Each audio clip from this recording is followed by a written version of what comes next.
नमस्कार दोस्तों, मैं आपका दोस्त नवीन और आप सुन रहे हैं एक और रोमांचक हॉरर कहानी जो आज मैं खुद आपको सुनाऊंगा। आज की कहानी दिनेश जी की है, जो कुछ बेहद अजीब और डरावने अनुभवों से गुजरता है। तो आइए सुनते हैं यह डरावनी घटना दिनेश जी के नजरिए से। लेकिन उससे पहले एक छोटी सी बात। आप सभी इस कहानी को बड़े ध्यान से सुनते हो, लेकिन लाइक नहीं करते। इस बार मेरी उम्मीद है कि आप सब इस वीडियो को लाइक करेंगे और चैनल को सब्सक्राइब करके अपना प्यार दिखाएंगे। और अगर आप चाहते हैं कि इस वीडियो में आपका नाम लिया जाए, तो कमेंट सेक्शन में अपना नाम और शहर का नाम जरूर लिखें। अब बिना समय गवाए चलिए शुरू करते हैं।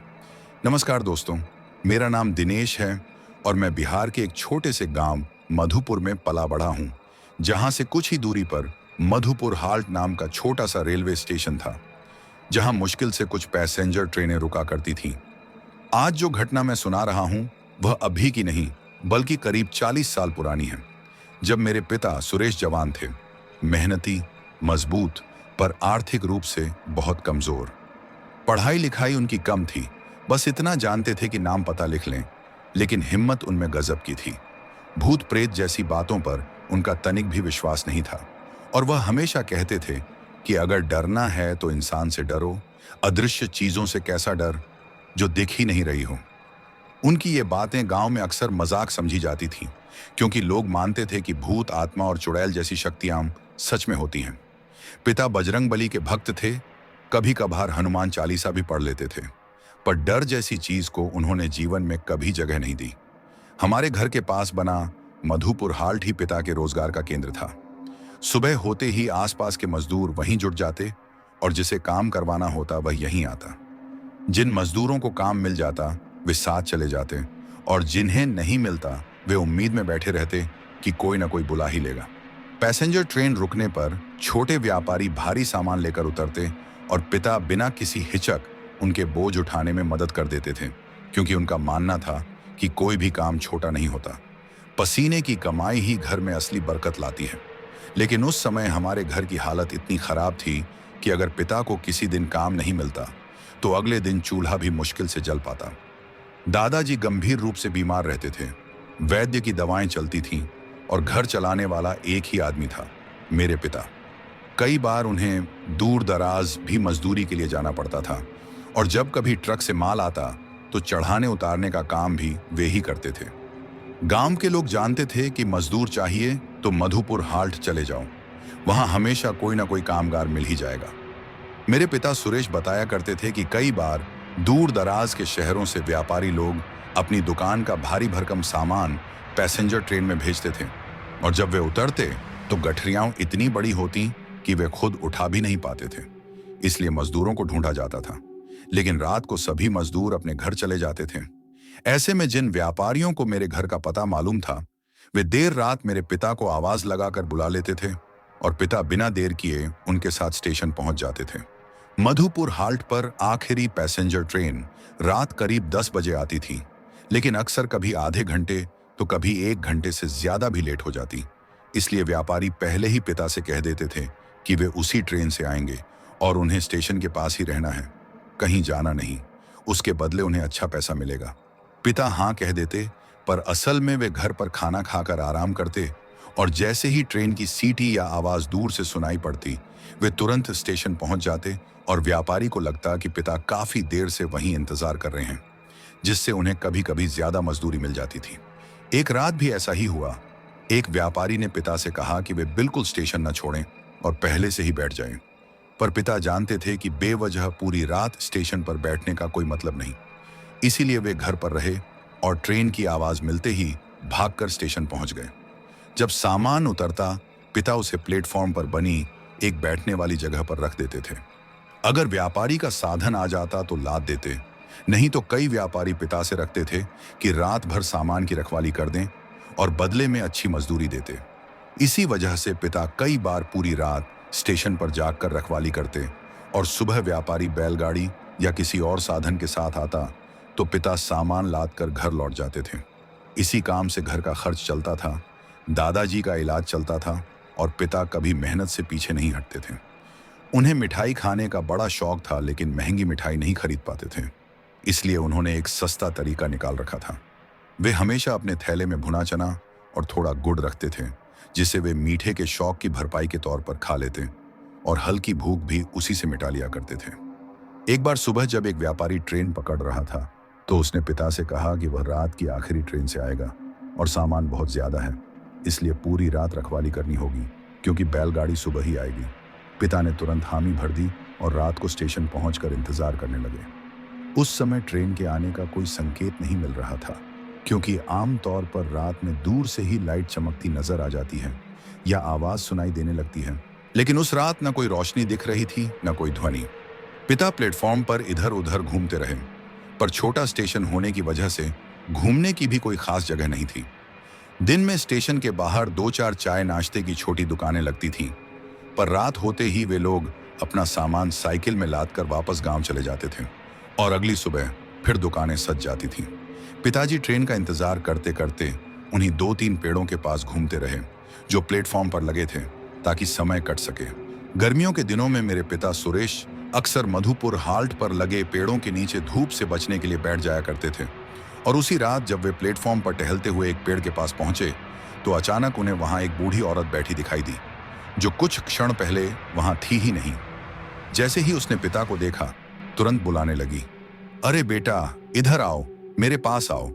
लेकिन पिता हिचक रहे थे, क्योंकि उन्हें लगा कि शायद वह कुछ पैसे मांग लेगी, इसलिए थोड़ी दूरी से ही देखते रहे।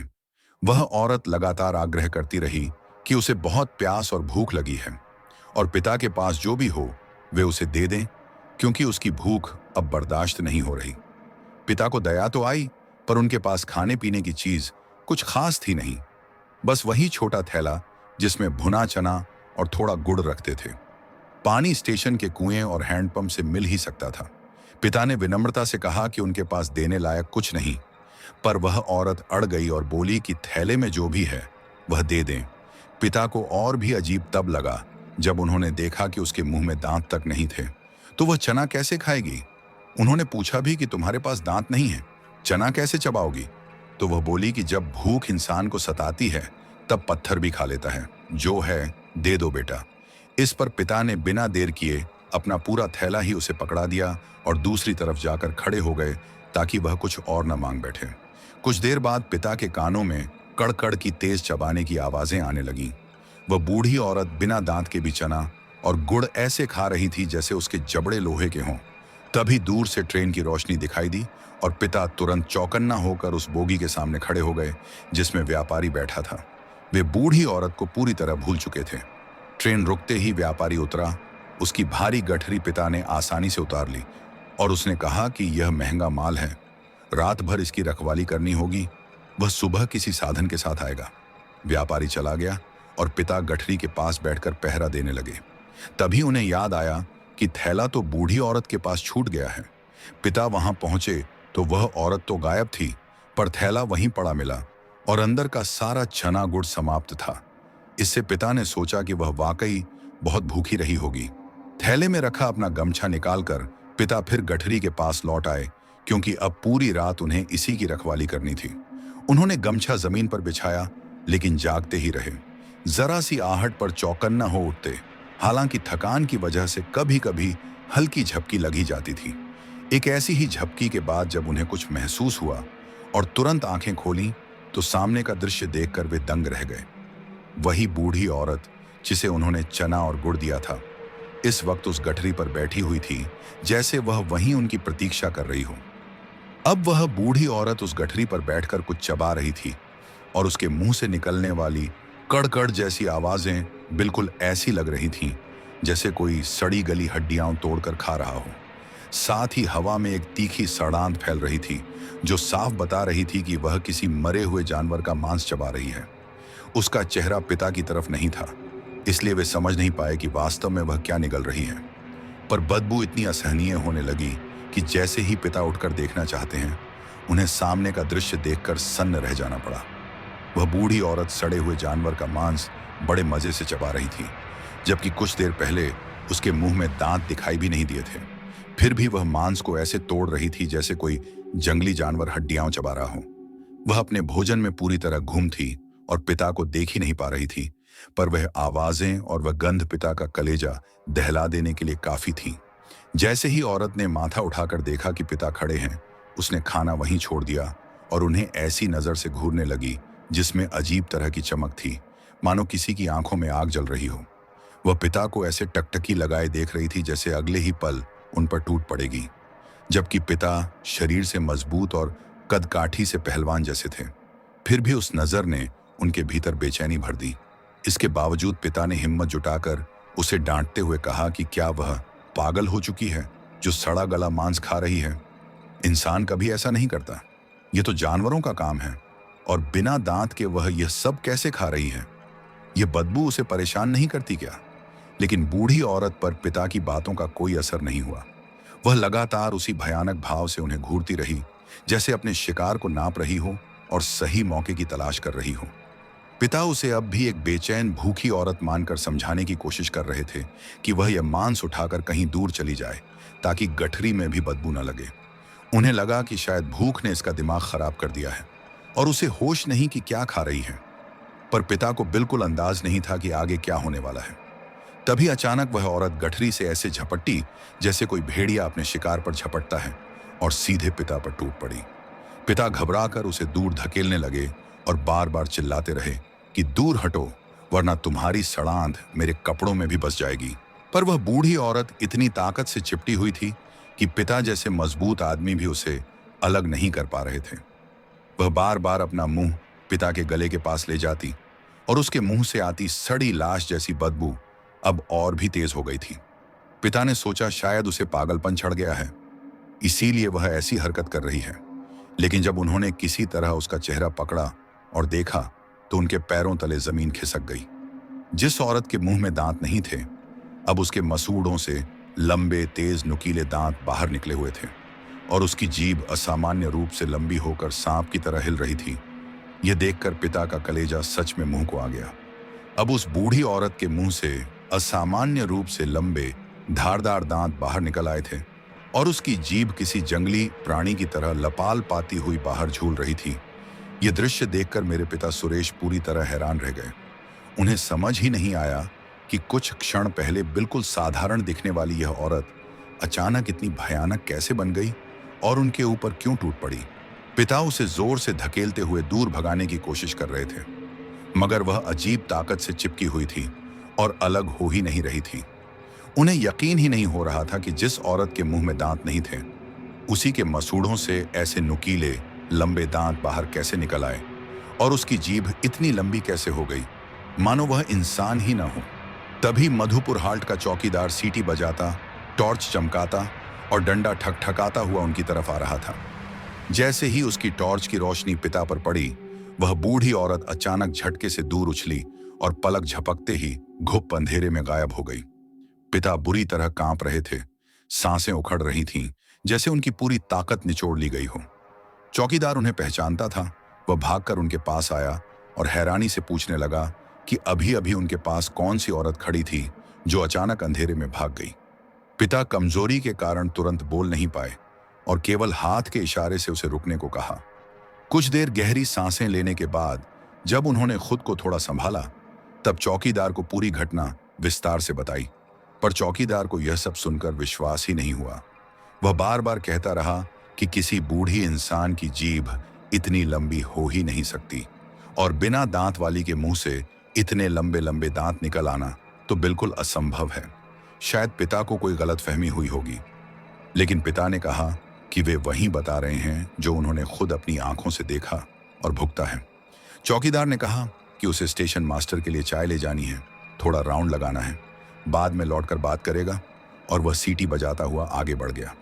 पिता अभी भी सदमे में थे और बार बार अंधेरे के उसी हिस्से को घूर रहे थे जहां वह भयानक औरत गायब हुई थी। उन्हें शक था कि जैसे ही चौकीदार आगे जाएगा, वह फिर लौटकर उन पर हमला करेगी। इसलिए पिता ने तुरंत पास रखा लगभग 10 किलो का एक बड़ा पत्थर उठाया और उसे गठरी पर रख दिया ताकि जरूरत पड़ने पर वही उनका हथियार बन सके। अब पिता को समझ आने लगा था कि वह औरत कोई सामान्य इंसान नहीं, बल्कि किसी दुष्ट शक्ति की परछाई थी जिसमें असामान्य ताकत थी और जिसने अभी अभी उन्हें लगभग मार ही दिया था। कुछ देर पहले उसकी लंबी जीभ उनके गले पर फंदे की तरह कस रही थी और उसके दांत उनके गाल तक फाड़ देने वाले थे। पिता घबराए हुए उस अंधेरे में निगाहें गड़ाए बैठे रहे, सोचते हुए कि अगर वह फिर दिखाई दी तो वे पत्थर सीधा उसकी ओर फेंक देंगे ताकि वह पास ना आ सके। कुछ देर तक वहां गहरी शांति बनी रही और पिता को लगा कि शायद अब वह वापस नहीं आएगी।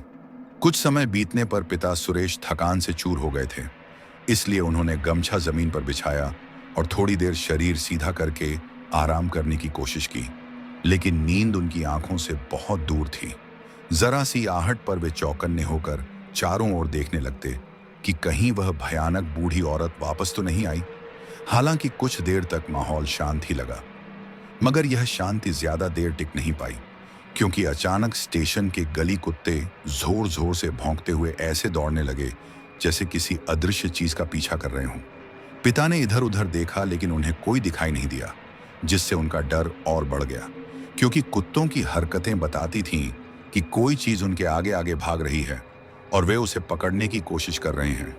अगर व्यापारी की भारी गठरी उनके पास न होती तो पिता उसी पल स्टेशन छोड़कर घर भाग जाते, लेकिन वह गठरी उनके लिए बंधन बन चुकी थी। अगर चोरी हो जाती तो व्यापारी उन्हीं पर आरोप लगा देता और गरीब पिता कहां से उसकी भरपाई करते। कई बार उन्होंने सोचा कि जान है तो जहान है और सब छोड़कर भाग जाना चाहिए, लेकिन गठरी का वजन इतना था कि उसे उठाकर घर ले जाना भी संभव नहीं था, इसलिए मजबूरी में उन्हें सुबह तक रुकना ही था। तभी वे देखते हैं कि आगे दौड़ते कुत्ते अचानक मुड़कर उसी अंदाज में उनकी तरफ लौटने लगे जैसे अब भी किसी को दौड़ाकर भगा रहे हों। और जब पिता ध्यान से घूरते हैं तो उन्हें अंधेरे में एक धुंधला साया नजर आता है। वही बूढ़ी औरत जैसी आकृति कभी दिखती, कभी गायब हो जाती। पिता तुरंत समझ गए कि कुत्ते उसी दुष्ट बूढ़ी का पीछा कर रहे थे। जैसे ही वह साया उनके करीब से गुजरा, वह एक पल को थम गया, सीधे पिता को घूरा, मानो उसकी आंखों में लिखा हो कि मैं तुझे छोड़ने वाली नहीं, अभी नहीं तो बाद में।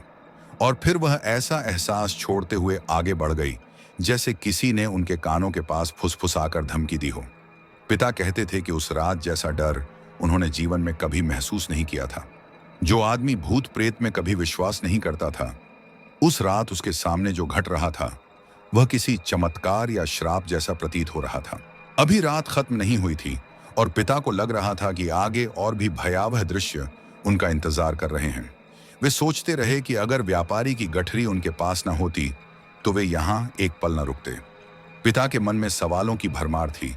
पहली बार जब उन्होंने बूढ़ी औरत को देखा तो वह बिल्कुल सामान्य लगी थी, पर उसकी भूख असामान्य थी। जिस तरह उसने चना गुड़ ऐसे खा लिए थे जैसे बरसों से कुछ न खाया हो, उसी से कुछ अजीब जरूर लगा था।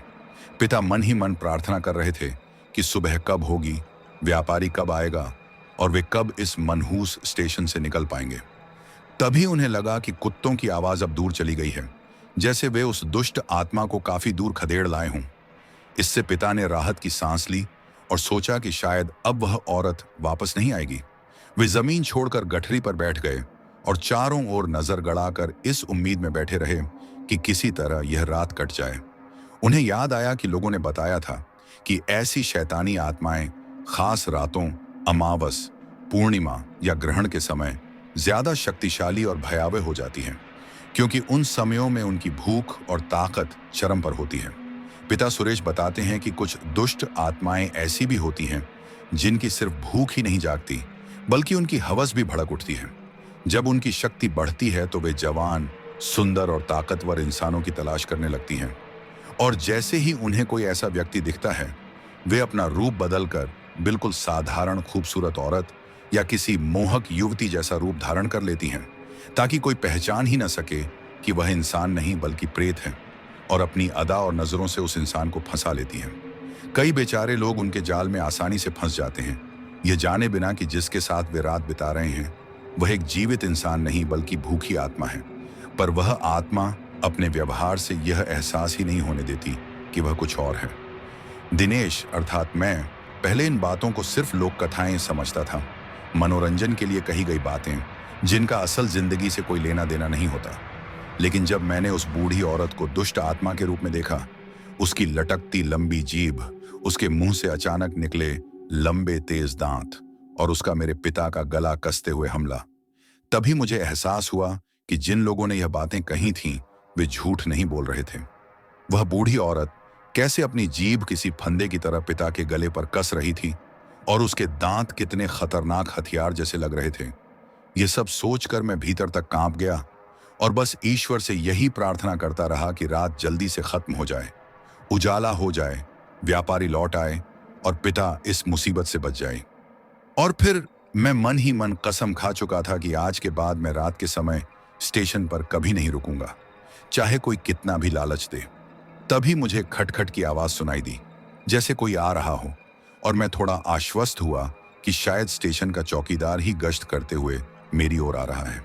डंडा फर्श पर लगने की उसकी आदत वाली आवाज मन को कुछ शांति दे रही थी, और अंधेरे में से जैसे ही एक आकृति उजाले में दिखी, पहले तो मैंने सोचा ये वही चौकीदार है, मगर तुरंत ही मेरे मन में एक अजीब सा संदेह उठने लगा, क्योंकि उसने गर्मी की रात में काला कंबल ओढ़ रखा था, टॉर्च हाथ में नहीं थी, डंडा भी दूसरा था और उसके कदमों का ढंग भी अलग था। वह धीरे धीरे मेरे पास आकर कुछ दूरी पर रुक गया। मैं उसे घूर रहा था और वह भी बिना कुछ कहे मुझे देख रहा था। मैंने उससे पूछा, ये क्या भाई, कुछ देर पहले तो तुम दूसरे कपड़ों में थे, अब अचानक कंबल क्यों ओढ़ लिया? टॉर्च कहाँ गई? ये डंडा बदल क्यों लिया? क्या ड्यूटी खत्म करके घर जा रहे हो? लेकिन उसके होंठ नहीं हिले, आंखें नहीं झपकी। उसकी पुतलियां बिल्कुल स्थिर थीं, एकदम जमी हुई, और इंसानी आंखों की तरह उनमें कोई हलचल नहीं थी, बल्कि वे जरूरत से ज्यादा बड़ी दिखाई दे रही थीं, जिससे मेरे मन में और भी डर बैठ गया। मैंने दोबारा पूछा कि वह चुप क्यों है, बैठ क्यों नहीं जाता? तभी उसके शरीर में हल्की सी हरकत हुई और जिस लंबी गठरी पर मैं बैठा था, वहां मैंने थोड़ी जगह बनाई तो वह मेरे बिल्कुल बगल में आकर बैठ गया। और जैसे ही वह बैठा, उसकी देह से ऐसी भयानक सड़ी गली बदबू उठी कि मेरे रोंगटे खड़े हो गए। जैसे ही उस अजीब कंबल ओढ़े बैठे व्यक्ति से आती सड़ी गली बदबू मेरी नाक में घुसी, मैं तुरंत उसकी ओर देखने लगा और झुंझलाहट में पूछा कि उसके शरीर से इतनी भयावह दुर्गंध क्यों उठ रही है और गर्मी की रात में वह काला कंबल आखिर क्यों लपेटे हुए हैं, जबकि मुझे तो गर्म हवा से ही पसीना आने लगा था। क्या उसे इस गर्मी में जरा भी तपन नहीं हो रही? वह अब तक एक शब्द भी नहीं बोला था, लेकिन बदबू इतनी तीखी थी कि मेरा सिर भारी होने लगा और मुझे लगा कि अगर वह नहीं हटा तो मैं उल्टी कर दूंगा। इसलिए मैंने उसे डांट कर कहा कि वह यहां से दूर हट जाए, क्योंकि शायद वही कंबल सड़ांध मार रहा है। पर वह जाने की बजाय धीरे धीरे मेरी तरफ और करीब सरकने लगा और मैं उसकी नजदीकी और उस घिनौनी बदबू से घुटन महसूस करने लगा। तभी अचानक मेरे साथ कुछ ऐसा हुआ जिसे समझने का मुझे एक पल भी समय नहीं मिला। उसके होंठों के बीच से एक लंबी चिपचिपी सांप जैसी जीभ बाहर निकलने लगी, जो देखते देखते इतनी फैल गई कि फंदे की तरह मेरे गले में लिपटकर जोर से कस गई और मैं एक ही झटके में सांसों के लिए तड़पने लगा। मेरी सांसें बंद होने लगीं, आंखें बाहर आने लगीं, दिमाग सुन्न पड़ गया और चारों तरफ अंधेरा छा गया। मैं कुछ भी साफ नहीं देख पा रहा था। इसी बीच अचानक काले गली कुत्तों की उग्र भौंकने की आवाजें गूंज उठीं और उसी क्षण वह जीभ मेरे गले से अलग हो गई, जैसे किसी ने उसे झटका दिया हो, और मैं वहीं धड़ाम से जमीन पर गिर पड़ा। मेरी आंखें खुली थीं, पर चारों तरफ सिर्फ काली धुंध थी, मानो मैं अंधा हो गया हूं। कुत्तों की आवाजों के बीच एक भारी कर्कश औरत की आवाज भी सुनाई दे रही थी। वह चीख रही थी, कुत्तों को धमका रही थी कि वे वहां से भाग जाएं, वरना वह उन्हें मारकर खा जाएगी। उसकी आवाज इतनी भयानक थी कि मेरे रोंगटे खड़े हो गए और मैं कोशिश करता रहा कि कुछ दिखाई दे, लेकिन मेरी आंखों के सामने अंधेरा ही अंधेरा था। उस समय मुझे साफ एहसास हो चुका था कि मैं फंस चुका हूं और उस फैसला गठरी की रक्षा करने का ने मुझे मौत के मुंह तक ला दिया है।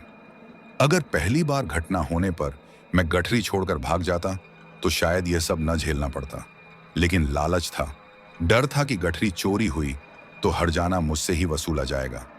यही सोचकर मैं यहां रुका रहा और अब समझ आ रहा था कि यही लालच मुझे मौत के दरवाजे तक खींच लाया है। मेरे भीतर एक पल को भी विश्वास नहीं था कि मैं अब बच पाऊंगा, क्योंकि वह बूढ़ी औरत फिर से अपने असली रूप, उस दुष्ट आत्मा में मेरे सामने आ चुकी थी। बस इस बार उसने चौकीदार का रूप धारण कर लिया था ताकि मैं उसे पहचान न सकूं और खुद अपने हाथों से उसे अपने पास बुला बैठूं। कुत्ते लगातार भौंक रहे थे, उस आत्मा को रोकने की कोशिश कर रहे थे, और वह शैतानी आवाज उन्हें डराने के लिए और भी गमक रही थी कि वह सबको एक एक करके मारकर खा जाएगी। लेकिन कुत्ते डरे नहीं। उन्हें समझ आ गया था कि यह एक दैत्य आत्मा है जो एक जीवित इंसान का शिकार कर रही है, इसलिए वे मेरे बचाव में लगे हुए थे। तभी मुझे एक और तरह का शोर सुनाई देने लगा। 2 या 3 अलग अलग आवाजें जिन्हें मैं पहचान नहीं पा रहा था, पर साफ लग रहा था कि वहां और भी कोई दुष्ट प्रेत आत्माएं पहुंच चुकी हैं जो कुत्तों को डराने की कोशिश कर रही थीं। मैं उठना चाहता था, पर आंखों में गहरा अंधेरा छाया हुआ था, कुछ भी दिखाई नहीं देता था। जमीन पर पड़ा मैं बस इतना ही समझ पा रहा था कि अब मैं शायद जिंदा नहीं बचूंगा। मेरा हौसला टूट चुका था और डर पूरे शरीर में ऐसे दौड़ रहा था जैसे हर नस में जहर भर दिया गया हो। पूरा शरीर भय से कांप रहा था, गले में जलन थी और आवाज बिल्कुल भी नहीं निकल पा रही थी। तभी अचानक महसूस हुआ कि किसी अदृश्य शक्तिशाली हाथ ने फिर से मेरे गले को जकड़ लिया है।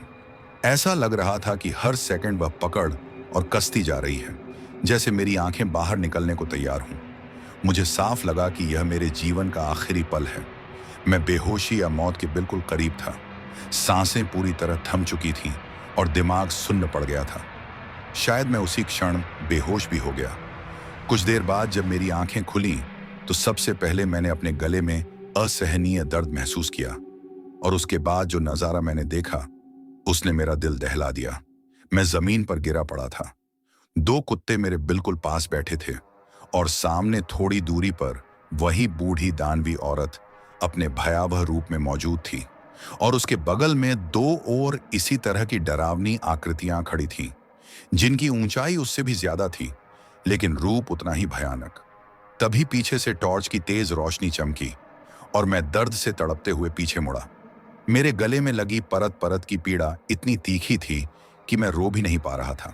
वे तीनों प्रेत औरतें घूरती हुई अपनी लंबी लटकती जीभों को अंदर बाहर करती थीं, जैसे अभी मुझ पर झपट पड़ेंगी। अभी मैं जिंदा था, पर समझ चुका था कि खतरा खत्म नहीं हुआ। अगर वे काले कुत्ते मेरी रक्षा न कर रहे होते तो मैं उस रात मर चुका होता। जैसे ही टॉर्च की रोशनी फैली, वे तीनों दुष्ट आत्माएं अचानक अंधेरे में दौड़कर गायब हो गईं। मेरे पास बैठे 2 कुत्ते धीरे धीरे उठे और अंधेरे की ओर चल दिए। बाकी कुत्ते कहीं नहीं दिखे। मुझे डर लगा कि शायद उन आत्माओं ने उन्हें मार डाला। उसी समय मुझे चौकीदार की आवाज सुनाई दी, और उसे आते देख मेरे दिल को कुछ राहत मिली। वह मेरे बिल्कुल पास आया, मेरा नाम लेकर बोला कि मैं अभी तक जाग क्यों रहा हूं, लेकिन मेरे गले से आवाज ही नहीं निकल पा रही थी।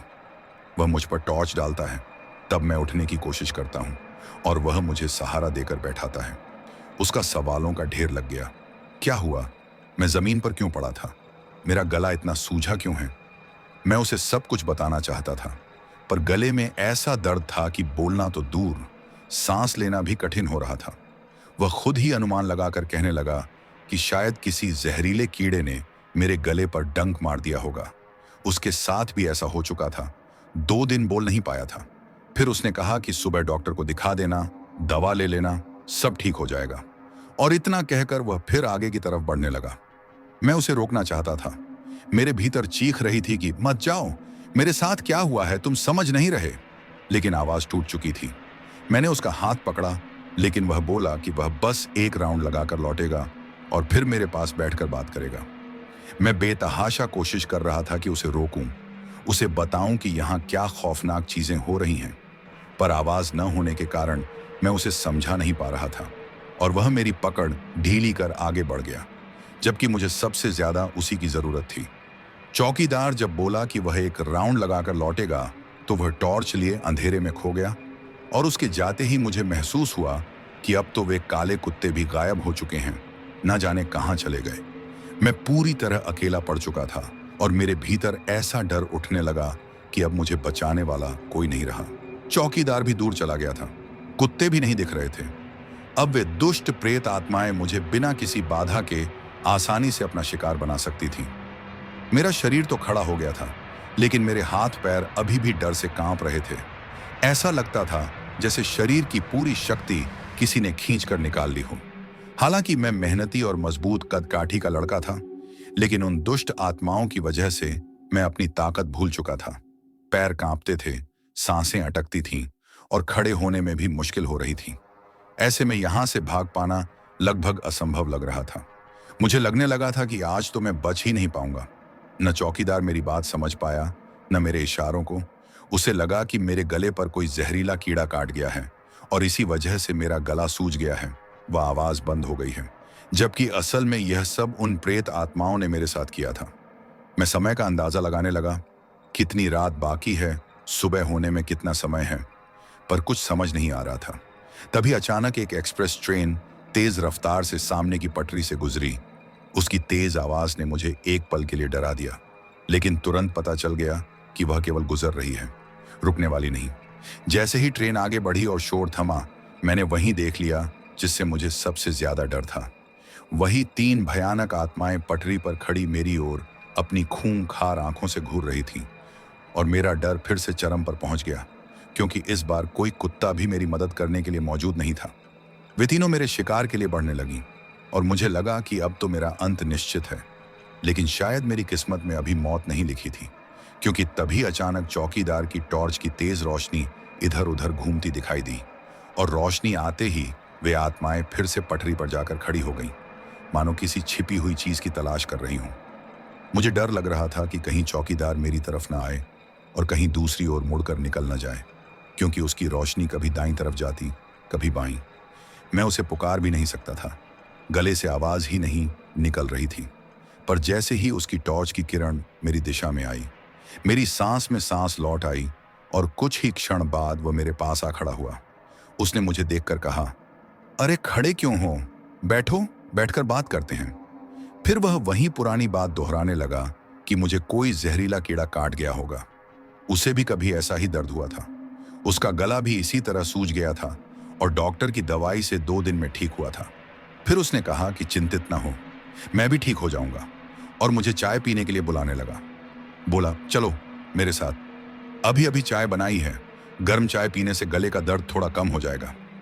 सच कहूं तो उस पल मुझे लगा कि चौकीदार सचमुच मेरा रक्षक बनकर आया था। मैं बोल नहीं पा रहा था, इसलिए बस हल्के से सिर हिलाकर उसकी चाय वाली बात मान ली और हम दोनों स्टेशन के ऑफिस की तरफ चल पड़े। पर मेरे कदम ठीक से चल नहीं रहे थे। मैं लड़खड़ा जाता और वह आगे जाकर रुककर कहता कि हाँ, ऐसे ही होता है जब जहरीला कीड़ा काट ले। पूरे शरीर में जैसे मोच सी आ जाती है, दर्द फैलने लगता है और लगता है कि ताकत खत्म हो गई है। पर घबराने की जरूरत नहीं, 2 दिन में सब ठीक हो जाएगा। बस घर जाकर आराम करना, काम धाम मत करना, क्योंकि उसने भी यही गलती की थी जब उसे ऐसा कीड़ा काटा था और डॉक्टर ने उसे खास तौर पर कहा था कि आराम किए बिना यह दर्द नहीं जाएगा। बात करते करते हम कब उसके छोटे से ऑफिस तक पहुंच गए पता ही नहीं चला। उसने मुझे बैठने का इशारा किया और बोला कि चाय थोड़ी ठंडी हो गई है, हीटर चालू कर दूं तो ठीक हो जाएगी। और सच कहूं तो मैं दिल की सारी बात उसे बताना चाहता था कि भाई, मुझे कोई कीड़ा नहीं बल्कि उन दुष्ट आत्माओं ने दबोचा था। पर आवाज ही साथ नहीं दे रही थी, इसलिए मैं केवल उसकी दी हुई गर्म चाय पीता रहा, जिसकी गर्माहट से मेरे गले के दर्द में थोड़ी राहत मिली। तब उसने बातचीत शुरू की। अरे वह गठरी उसी व्यापारी की है ना? मैं बस सिर हिला देता था। वह खुद ही सवाल पूछता और खुद ही जवाब भी दे देता कि व्यापारी अब सुबह ही आएगा। चाय खत्म होते होते मेरी आंखें भारी होने लगीं और वह मुझे देखकर बोला कि लेटकर थोड़ी देर सो जाओ, गठरी की चिंता मत करो, मैं देख लूंगा। और मैं कब नींद में डूब गया मुझे पता ही न चला। फिर किसी ने मेरा नाम लेकर धीरे से झिंझोड़ा। वही चौकीदार कह रहा था कि उठो, सुबह हो गई है और व्यापारी तुम्हें ढूंढ रहा है। मैं आंखें खोलते ही बाहर देखता हूं तो उजाला देखकर मेरे मन का डर जैसे आधा खत्म हो जाता है। प्लेटफॉर्म पर हलचल थी, लोग थे, सुबह की पैसेंजर आने वाली थी और मुझे पहली बार लगा कि रात सच में बीत चुकी है। मैं तुरंत उस जगह गया जहां गठरी रखी थी। वहां व्यापारी खड़ा मेरा इंतजार कर रहा था और मुझे देखते ही मजाक में पूछने लगा, कहाँ चले गए थे? फिर वही बाथरूम वाली आदत, और बोला कि जल्दी से गठरी उठाकर उसकी गाड़ी में डाल दूं। जैसे ही मैंने गठरी उठाई, मुझे महसूस हुआ कि मेरी ताकत वापस लौट आई है। रात का डर ही मेरी कमजोरी बन गया था। वास्तविक ताकत तो मेरे अंदर हमेशा थी और जैसे ही सुरक्षित माहौल मिला, वह फिर से लौट आई। मैं गठरी सर पर रखकर चल पड़ा और व्यापारी मेरे पीछे पीछे गाड़ी तक आया। गाड़ी में सामान रखते ही उसने मुझे पैसे थमाए, पर पैसे देखते ही मेरे मन में रात की सारी घटनाएं घूमने लगीं और मैंने महसूस किया कि थोड़ा सा पैसा कमाने के चक्कर में मैंने कितनी बड़ी जानलेवा गलती कर दी थी। मैंने उस पल तय कर लिया कि आज के बाद रात में स्टेशन पर रुककर कोई भी काम नहीं करूंगा, चाहे कोई कितना भी बड़ा लालच क्यों न दे। मेरी जान उन रुपयों से कहीं ऊपर है। उस भयावह रात में उन काले कुत्तों ने मेरी 2 बार जान बचाई और आखिरी में चौकीदार की टॉर्च ने भी मेरी रक्षा की, वरना मैं जिंदा नहीं बचता।